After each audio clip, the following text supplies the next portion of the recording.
A Lotus Diplomat is here to revolutionize your mobile experience. This smartphone is a game-changer for those who miss the physical keyboards of the past, especially the iconic BlackBerry devices. But Lotus has taken it a step further with cutting-edge specs. The device boasts a full keyboard and a secondary display, making it a dream come true for efficient typing. Imagine effortlessly crafting lengthy emails or documents on your phone, and with multiple configuration options, you can customize it to your needs. Here's the twist.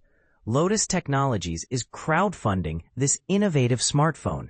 While we eagerly await pricing and release date details, the company has already teased the phone on its website.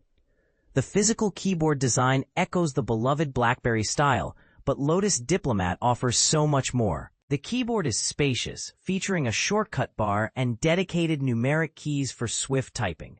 But the magic doesn't stop there. An integrated second display adds convenience with an always-on time display, and it doubles as an input panel when needed. But here's where it gets exciting. The main display is a stunning 5.3-inch screen with a crisp 4:3 aspect ratio and 2560 by 1920 resolution. Lotus promises a choice between OLED and IPS panels. Under the hood, the Snapdragon 8 Elite chipset, 24 gigabytes of RAM, and a massive 1.5 terabyte storage ensure top-notch performance. And did we mention the IR blaster, turning your phone into a TV remote? This smartphone is a powerhouse, bridging the gap between nostalgia and innovation. But will it live up to the BlackBerry legacy? What do you think? Share your thoughts in the comments.